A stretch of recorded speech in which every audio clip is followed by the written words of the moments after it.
Hey guys, welcome back to Top 10 Nerd. I'm your host Kelly Pally, and today we're taking another look at shocking supervillain deaths. While we all know that death is sort of subjective in the world of comics, once again, thank you 1992 DC execs, totally killing it there, there's still been many a moment where a villain has been killed off in an unexpected or perplexing way. So without further ado, let's just jump in.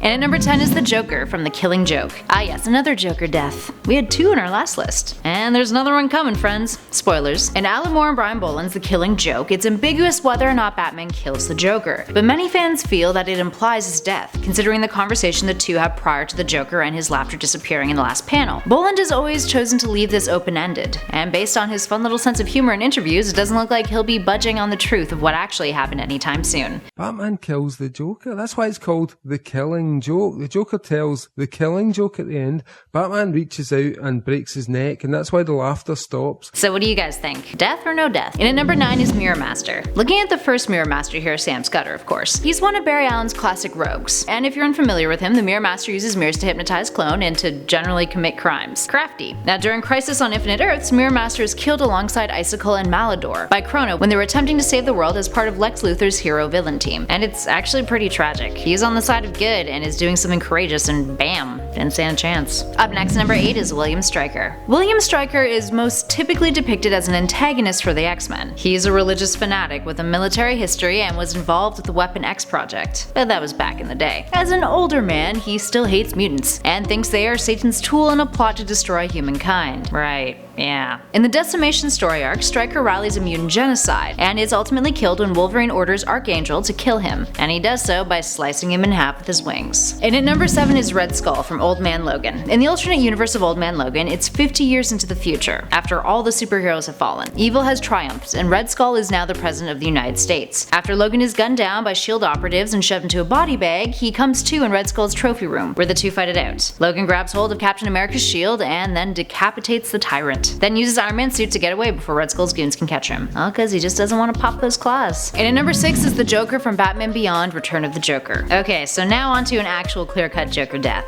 And the last one on this list, I promise. In this one from the animated film, we get a flashback told by Barbara Gordon to Terry McGinnis, the new Batman. The Joker puts on a film for Bruce Wayne that documented his torture of Robin, that Robin being Tim Drake. After a heated conflict, Joker Jr., aka Tim Drake, shoots the Joker when faced with the option of having to shoot Batman. And it's really dramatic and kind of painful to watch. Also really good. And at number 5 is Kevin from Sin City. While some of you may not consider Kevin to be a supervillain, well, this channel is about comics and sometimes it's nice to talk about villains who aren't necessarily super. So there you go. Anyway, in Sin City, Kevin is a cannibal serial killer who is also mute. He preys on prostitutes and occasionally acts as an assassin. In The Hard Goodbye, Marv ties tourniquets to his limbs, ties him to a tree, and then saws off his limbs and feeds him to his pet wolf, all while Kevin doesn't make a sound. And if the comic isn't enough for you, you can always watch the film and see Elijah Wood go through the same thing. And at number 4 is General Zod from Man of Steel, the film. Ah yes. What had briefly become one of my favorite reaction moments is now a number on this list. Let's just watch it a few times in all of its glory.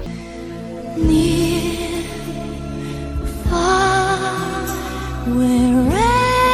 Because, you know, that was the only way to stop him, right? Snap his neck? Let's explore some options here, friends. Number 1. Superman could have used his ice breath to freeze Zod or slow his heat vision down. Number 2. Superman could have flown up into the ceiling with Zod and made that just stop happening. Number 3. He could have hit Zod with his own heat vision, distracting him from his target. Or, number 4. He could have told those people to fucking run. Look how much space there was to move. Don't cower in that one corner and just move around the debris. But no, the only way to stop Zod is to snap his neck. So yep, just gonna do that. You deserve better than this, Superman. I think. Yeah, you do. You do. And at number 3 is Warren from Buffy the Vampire Slayer. Alright, so a lot of people have issues with season 6 of Buffy. I get it. Personally, I'm a fan of this season, mainly because of Buffy's emotional arc and the musical episode, but hey, I totally get why a lot of fans disliked it. And one of the reasons for that is the complete incompetency of the trio and their leader Warren, who towards the end of the season got real damn intense and tried to shoot Buffy with a gun.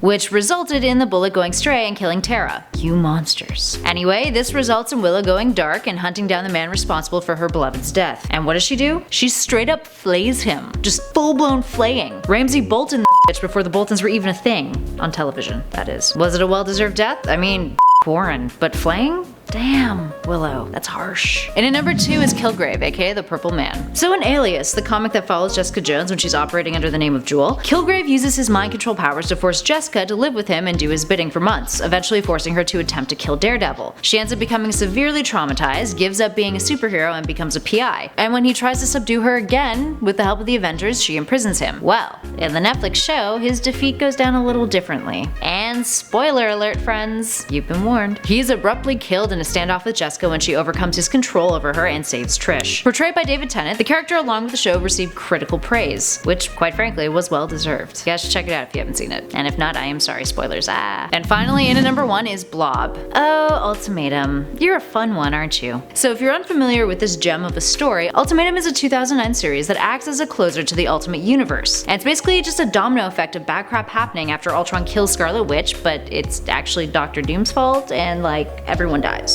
Anyway, there's a moment in which Blob, a supervillain on the heftier side, hence the name, decides he's going to dabble in cannibalism and eats the Wasp, who was already out for the count at that point, but whatever, water under the bridge, I guess?